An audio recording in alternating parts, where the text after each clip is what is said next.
Ja Leute, hallo und herzlich willkommen zurück zu 911 Scales, wieder am Porsche Zentrum Mannheim natürlich, wie ihr es gewohnt seid. Und ihr seht, ich bin komplett vermummt, jetzt auch noch die Sonnenbrille. Wir haben 26 Grad, absolut brutal. Und wir haben ein cooles Auto gewählt. Endlich ist sie da am Porsche Zentrum, die Taycan Basisversion. Ja, traumhaftes Wetter in der Tat. Wir testen dieses Mal den neuen Taycan in der Basisversion. Endlich haben wir ihn jetzt hier für Probefahrten. Wir haben auf das Auto echt gewartet. Und das Tolle ist einfach, das Fahrzeug hat 380 PS aus dem reinen Elektromotor. Also macht super viel Spaß. Und das Wichtige zu wissen, die Technik basiert auf dem Taycan Turbo S. Und Näheres erzählt euch der Michael dazu in dem Video.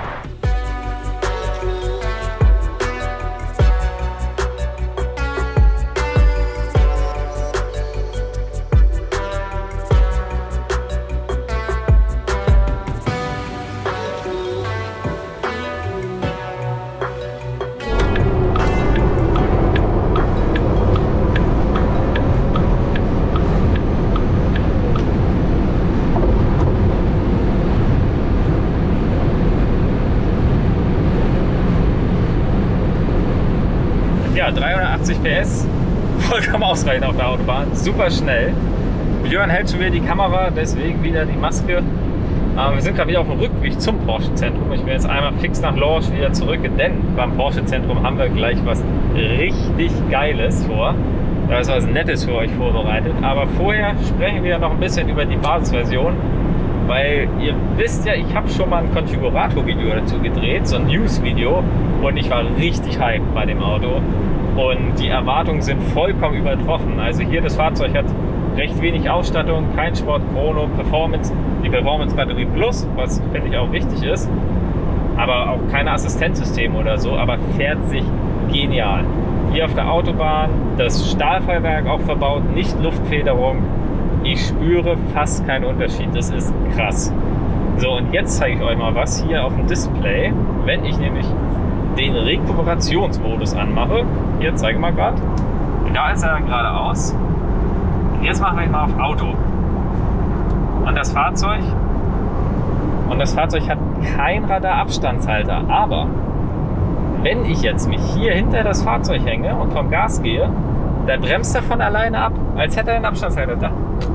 Der rekuperiert die ganze Zeit von alleine. Ich kann auch noch mal zeigen hier. Sofort bremst er ab. Und den Abstand, den er einhält, das ist genial. Das ist ein Auto, mit dem man nicht aus Versehen drängeln kann. Das ist super. Es ist so ein geniales Auto hier, der Taycan. Hat mich wieder überrascht, nachdem es ja schon der Turbo geschafft hatte. Jetzt wieder ein zweites Mal. Das muss ein Porsche erstmal schaffen. Hier in der Basisversion. Genial. Hat wieder von alleine abgebremst für den, der überholt hat. Das Auto ist so geil. Ich hätte nicht gedacht, dass die Basisversion so gut ist hier nach den ersten 40 Kilometern. Ich bin total geflasht. Mega genial. Und ja, auch auf der Autobahn. Es ist super ruhig. Ich spüre fast nichts vom Boden. Ja, ihr seht es am Kamerabild. Der Björn spürt auch nichts. Ja. Es ist genial. Also ich war lange nicht mehr so geflasht von dem Porsche, nach den ganzen, die wir jetzt schon gefahren sind. Also ich hätte jetzt nicht gedacht, dass er das normale Fahrwerk drin hat. Man merkt das echt nicht. Das ist krass, ne? Ja. Nachdem ja der Panamera aus dem letzten Video das Luftfahrwerk drin hatte. Ja. Es ist genial. Aber jetzt cruisen wir schnell weiter zum Porsche Zentrum und dann dreht es sich nochmal fix um andere Fahrzeuge, bevor ich hier euch den im Detail zeige.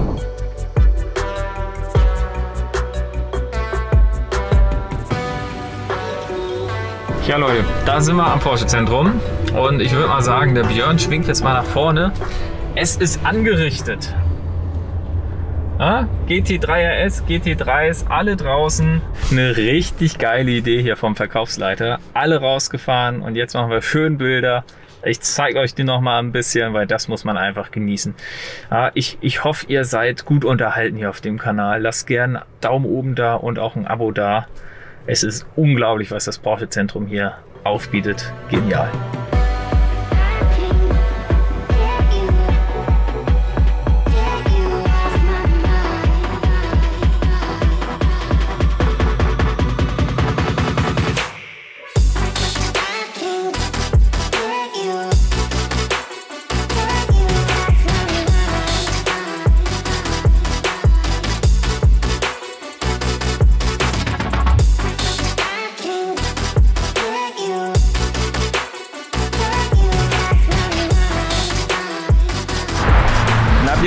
extra das Hemd dazu angezogen? Ja klar, das habe ich heute Morgen schon geahnt, dass wir jetzt hier die Bilder machen. Ja, ne?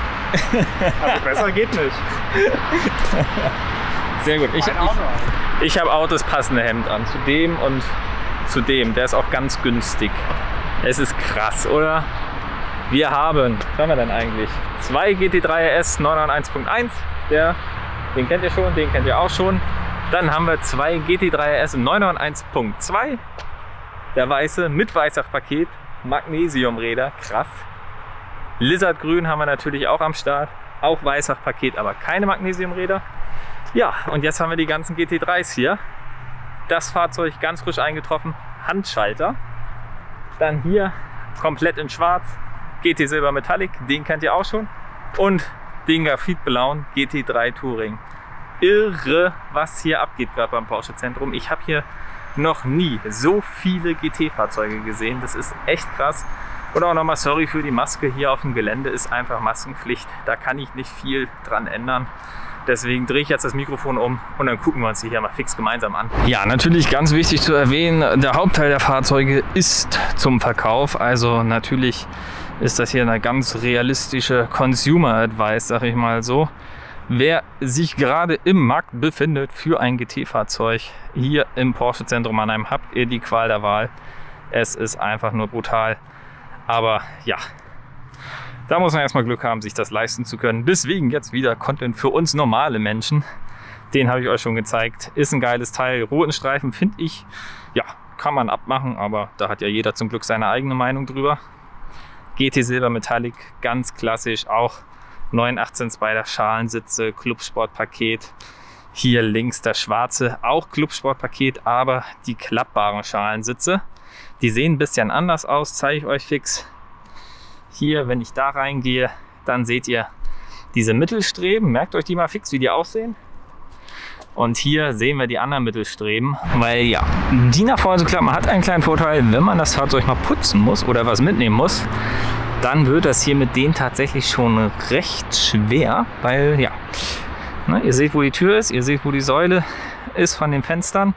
Ja, versucht da mal hinten reinzukommen und da zu putzen. Hat also doch nicht alles nur Vorteile mit 918 Spider sitzen. Björn verausgabt sich auch schon kräftig mit Bilder machen. Ja, hier das Fahrzeug. Schwarz, auch gelbe 911R Streifen mit PCCB-Bremse, silbernen Rädern, dazu passend die hellen PDLS-Scheinwerfer, nicht abgedunkelt. Drinnen auch gelbe Ziernähte, 918 Spider-Sitze, Clubsportpaket. Und das Wichtigste, ja, schwierig jetzt zu sehen durch die ganze Reflexion, das Fahrzeug ist ein Schalter. Ja, das ist ja mit Abstand das Beste, was es so gibt, wenn man im Online-Business tätig ist. Schalter, Sauger, kein OPF, Big Money das Fahrzeug. Aber wer auf der Rennstrecke unterwegs ist, weiß, PDK hat eine Menge Vorteile. Ja, der nächste hier natürlich, Lizardgrün. Krasse Spezifikation, auch mit den grünen Ringen an den Reifen. Komplett Carbonhaube. Natürlich auch hier Überrollkäfig, heißt Clubsportpaket. Auch die grünen Inserts in den Sitzen. Passend dazu Carbon-Lenkrad hat er auch. Leider wieder mit der Spiegelung ein bisschen schwierig. Die krasse Theke auch natürlich komplett Carbon. Porsche-Schriftzug. Genial, wie die Sonne da so drauf leuchtet. Und dann natürlich der weiße. Gab so als 1:12 Modellauto, habe ich jetzt leider nicht dabei. Die Magnesiumfelgen in diesem goldenen Aurum, das sieht einfach so krass aus und ich sehe schon wieder 325er Balzen. Das ist einfach so heftig mit den Sport Cup 2s. Carbondach natürlich auch, wie bei ihm hier. Heftig krass. Porsche Schriftzug auf dem Flügel. Natürlich Clubsportpaket, Weissach RS. Auch in den Kopfstützen die Carbon-Deckel für die Spiegel haben wir auch. Die Carbonhaube, PDLS, LED-Scheinwerfer. Krasses Fahrzeug. Mehr geht bei einem GT3 RS wirklich nicht. Außer man hat natürlich Glück und findet einen in Individualfarbe. Die beiden hier haben wir euch schon gezeigt, deswegen sparen wir die jetzt mal aus. Wir machen jetzt noch ein bisschen Content für den Instagram-Account vom Porsche Zentrum Mannheim. Natürlich auch für unsere beiden Accounts, das wollen wir euch nicht vorenthalten. Guckt euch die gerne mal an, sind auch alle unten in der Videobeschreibung. Vom Björn hier, vom Porsche Zentrum und meiner natürlich auch. Könnt ihr mal gerne vorbeischauen, ist eine Menge cooler Content dabei, würde euch hoffentlich gefallen. Und jetzt genießen wir ja einfach noch den Abend. Da oben steht auch noch ein richtig nices G-Modell, ja, bisschen schwierig zu zeigen, da. Also Leute, es ist immer wieder krass. Wir genießen das jetzt hier nochmal in vollsten Zügen, bis zur letzten Minute der Laden hier dicht macht und die Autos wieder reingestellt werden. Und dann sehen wir uns morgen wieder mit dem Taycan Basis.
Ja, Maske ist immer noch auf, denn wir sitzen jetzt zu dritt im Auto.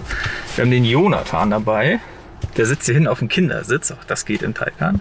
Und den Johannes, deinen Papa. Du hattest mir damals geschrieben, als ich den Taycan 4S gedreht habe, ne? Ja, genau. Dass der Sohnemann ein riesengroßer Taycan-Fan ist. Ja. Ne? Bist du schon aufgeregt? Sehr, ne? Stille. Da wollen wir mal.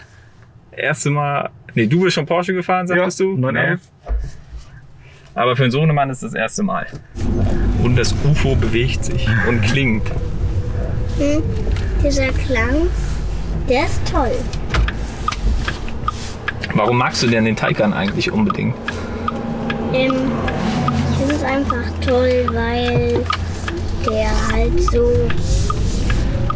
schnell ist. Oh.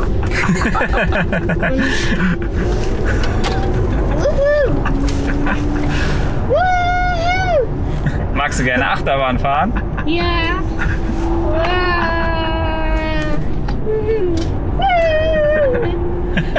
Geil. Dich nehme ich immer auf den Videos mit. Du hast mehr Emotionen als ich.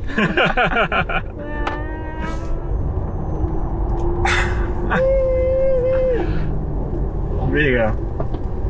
Nicht mega. Wirklich mega. Wow. Wow. Das war das Playmobil-Auto. Ja, das ist runtergeflogen. Das ist so eine Vollbremse. Was ist das? Wow.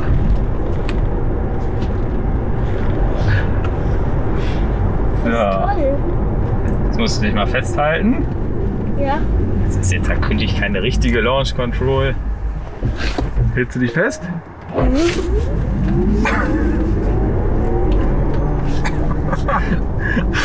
Ja. Wow. Nochmal Gas. Ja, ist ja gut. Was? Super, oder? Oh.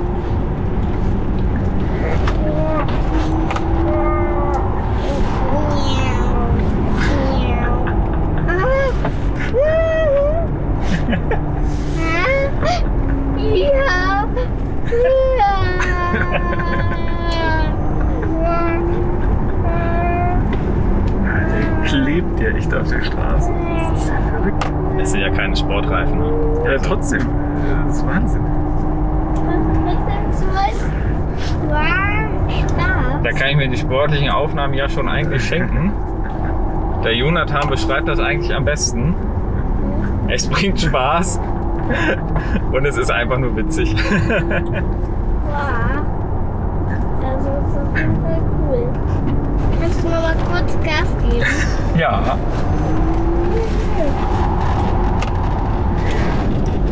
Wow. Du sitzt ja auch im Schalensitz, also du sitzt da hinten ja auch echt am besten. Hier vorne fliegen wir ein bisschen mit den Sitzen, da gibt es noch bessere. Man sieht das Grinsen unter der Maske nicht. Ja, das ist immer das Problem. Herrlich. Mensch, meine Hand. Was machst du mit deiner Hand? Ach, du hältst dich da oben fest. Ah. Das, Ja, da weiß jemand, das macht, ne? ja. Du bist ja schlauer, ne? Ja. Da bin ich ziemlich schlau. Sag's nicht so oft.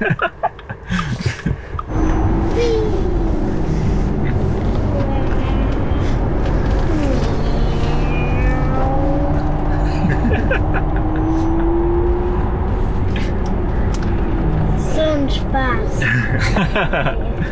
Ja, ist schön, dass dir das gefällt. Das ist cool. Also das toppt schon fast die Ringtaxi-Erfahrung, die ich mal gemacht habe. Allein von dieser Art von Auf Beschleunigung. Nürburgring? Ja, mit M3 Competition, mit professionellem Fahrer. Aber diese Art von Beschleunigung ist einfach geil.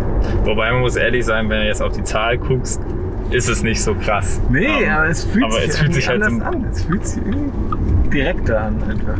es drückt einen einfach heftig in den Sitz. Auch in dieser kleinen Ja. Basisversion. Also das ist, diese Elektromotoren, das ist brutal. Überzeugt. Die Zukunft kann kommen. Meine Hände sind ziemlich verschwitzt. Ja. War es anstrengend für dich da hinten? Aber auf jeden Fall würde ich es so gerne nochmal machen. Also war ein Erlebnis, hat sich gelohnt? Ja. April-Scherz gelungen? Ja. Wunderbar.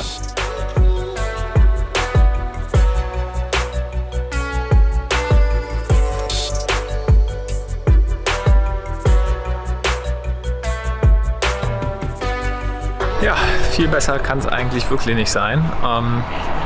Gestern GT3 RS en masse, dann hier noch so einem kleinen Jungen großen Spaß bereitet und jetzt traumhaftes Wetter.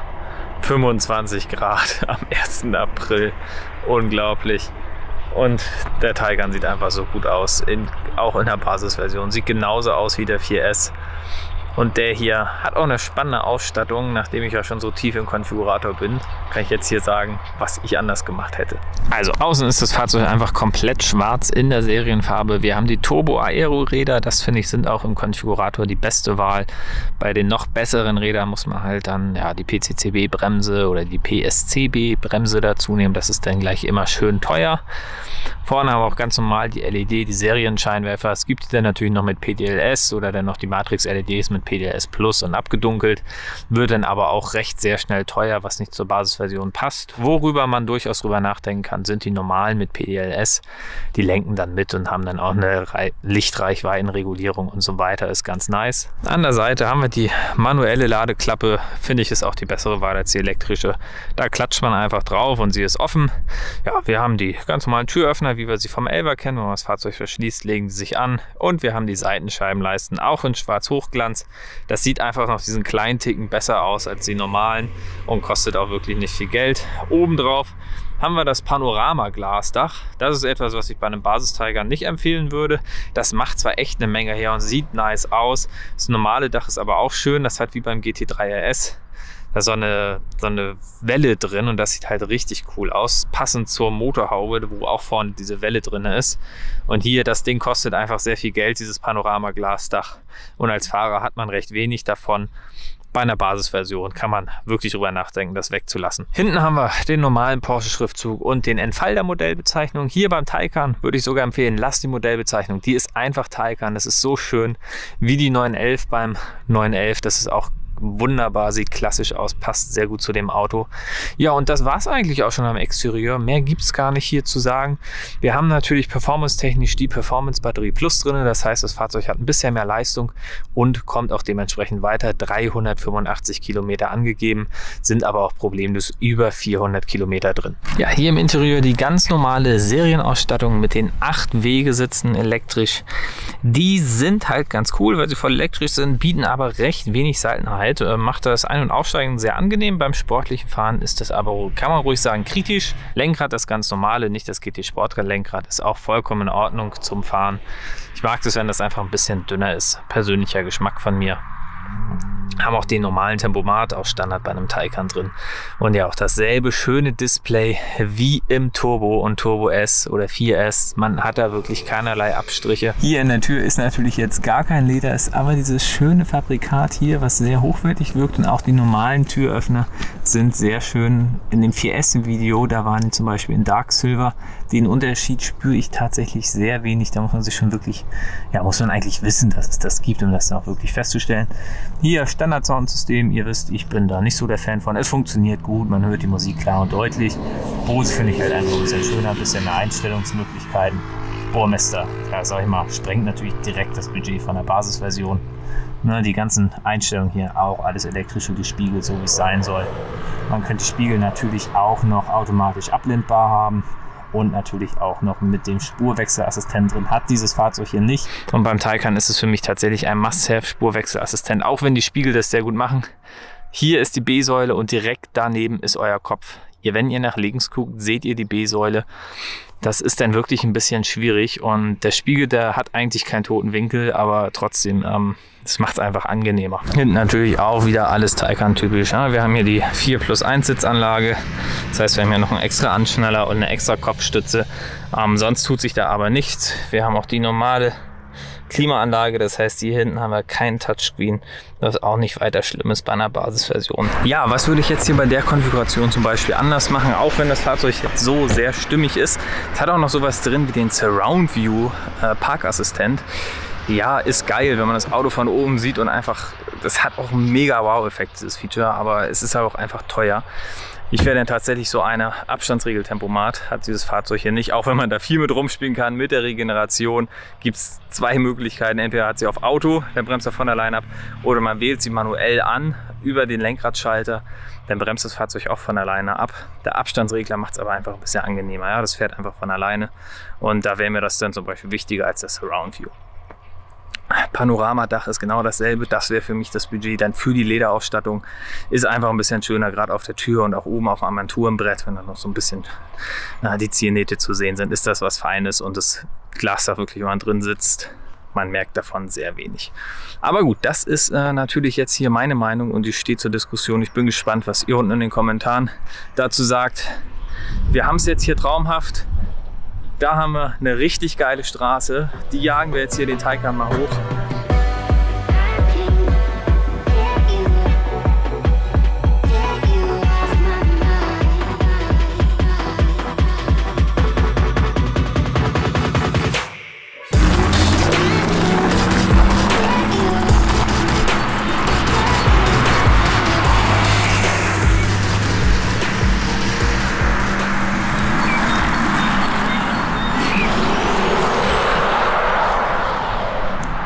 So, da sind wir auf der Strecke, wo wir auch mit dem Cayenne waren. Die ja wirklich sehr eng ist, aber eine sehr schöne Straße ist. Wenn der Asphalt so ein bisschen was zu wünschen übrig lässt. Das Krasse ist halt trotzdem, selbst in der Basisversion wieder marschiert. Also der Cayenne war hier nicht auf Geschwindigkeiten. Im Cayenne war ich hier nie großartig über 100, vielleicht mal so 110, wenn überhaupt. Und hier, wenn man es drauf anlegt, da kann man richtig weit über die Grenzen der StVO gehen. Was halt cool ist bei der Basisversion, man spürt ein bisschen weniger Gewicht, ja, weil vorne ist ja kein Motor drin. Fühlt sich vom Fahren, vom Gewicht her tatsächlich sehr ähnlich an wie ein 11er. Bremse ist natürlich so ein bisschen, ja, man spürt, erst regeneriert er, dann geht die Backe dran, auch wenn das perfekt gemacht ist. Und wenn die Bremse dann richtig läuft, dann läuft die Bremse auch richtig krass. Was er natürlich besser macht als der Elva, ist einfach diese Gewichtsverlagerung von rechts nach links. Ich glaube, da gibt es kein Auto, das es besser macht als der Taycan. Und man ist einfach so schnell hier an der Grenze von diesen Pilot Sport 4 Reifen. Wie er schiebt, das ist krass. Ja, das ist halt genial. Aber ja, die Grenze von den Reifen ist sehr schnell erreicht. Also wer mit dem Ding hier sehr sportlich unterwegs sein möchte, muss sich darüber Gedanken machen, was man hier für andere Reifen draufziehen möchte. Das bringt so Spaß. Dieses Auto bringt so Spaß. Das ist purstes Fahren. Man braucht sich nicht um Schalten kümmern, um gar nichts kümmern. Man ist an der Kurve und bumm, geht's wieder raus. Und das ist einfach nur genial beim Taycan. Lenkung ist auch perfekt. Also man hat da einfach nichts auszusetzen. Es ist super präzise. Das Lenkrad ist einfach perfekt bemessen. Es bringt nur Spaß. Es ist einfach nur geil. Wenn man jetzt mal bedenkt, eigentlich ist es nicht der Einsatzzweck von diesem Auto, auch wenn es natürlich schon ein Sportwagen ist. Ja, Porsche bewirbt das auch so.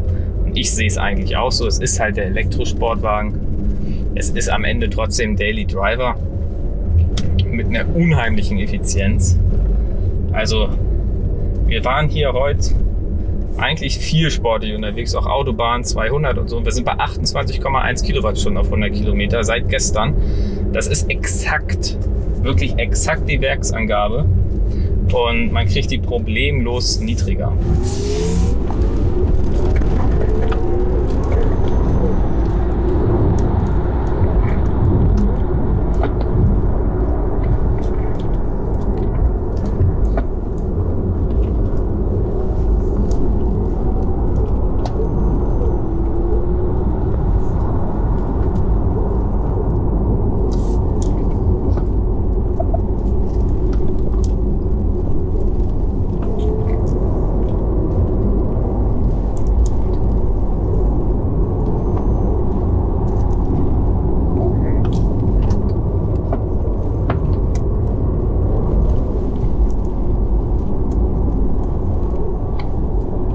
Was mich doch vor allem überrascht hier bei dem, man hat halt wirklich nie das Gefühl, dass zu wenig Power da ist. Auch auf der Autobahn bei 200, wenn man da reindrückt, jetzt geht immer noch was. Das ist, finde ich, sehr ähnlich zu dem Konzept, wie es beim Carrera-Basismodell ist. Und wo halt so der Unterschied zum Panamera-Basis ist oder Cayenne-Basis oder natürlich ganz extrem Macan-Basis, wo man immer das Gefühl hat, ah ja, so ein bisschen mehr Power ist immer gerne noch vorhanden.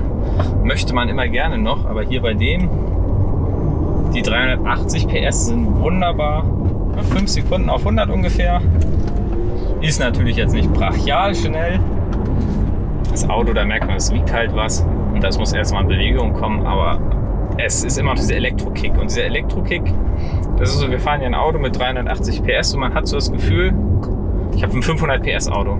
Weil man halt wirklich alles andere zackmäßig abhängt. Ja? Das ist einfach direkt, ist es weg.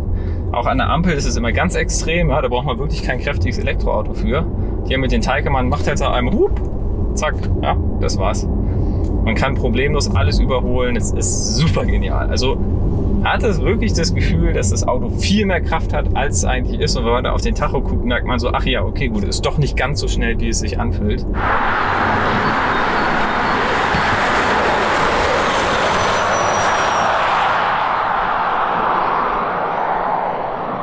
Man hat auch so ein bisschen dieses Elva-Gefühl, ne? Also das Hinterräder sich so, der Popo sich so ein bisschen setzt. Das hat man mit dem hier auch.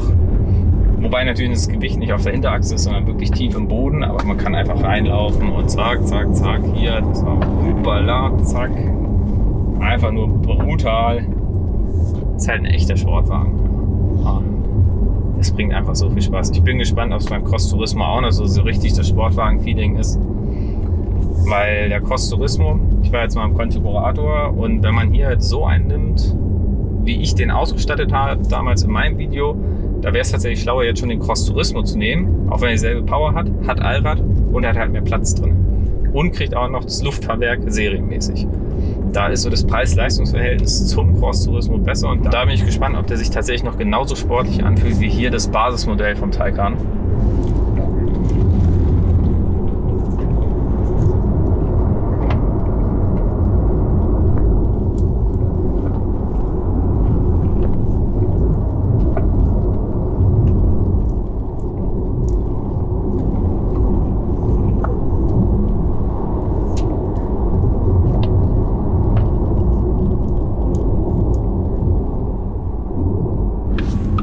ich hoffe, euch hat das Video gefallen. Endlich die Taycan Basisversion. Und ich bin absolut geflasht von diesem Auto. Einmal Preis-Leistung, was es bietet. Bin gespannt auf den Cross-Turismo, wie ich es gerade schon sagte. Wie effizient dieses Auto ist. Also wir sind jetzt immer noch bei 28,6 Kilowattstunden. Das ist immer noch in der Verbrauchsangabe von Porsche selbst. Und wenn wir jetzt einfach ganz normal zurückfahren, dann sind wir unter den Durchschnittsverbrauch. Mach das mal mit irgendeinem Verbrenner, wenn du mal irgendwo sportlich unterwegs warst, irgendwo mal Autobahn gefahren bist. Das ist einfach faktisch nicht möglich. Und hier mit dem geht das total easy. Und ja, ich hoffe, euch hat das Video hier zum Taycan gefallen. Wenn ihr drüber nachdenkt, einen Taycan zu nehmen, denkt nicht, dass die Basisversion schwach ist. Die marschiert wie sonst was. Es ist wie beim 992, wo mir auch persönlich die Basisversion am besten gefällt, ist hier auch so, hat mega krass Power. Also lasst euch davon nicht abschrecken, macht eine Probefahrt, guckt euch das reicht. Dann hängt es wahrscheinlich eher von den Ausstattungen ab, die man möchte, ob man dann zum 4S greift oder zum normalen. Ich hoffe, das Video war hilfreich für euch. Lasst einen Daumen oben da, wenn das der Fall war. Abonniert, wenn das noch nicht der Fall war, und guckt euch gern die älteren Videos an. Und dann sehen wir uns beim nächsten Mal. Bis dahin. Alla. Ciao.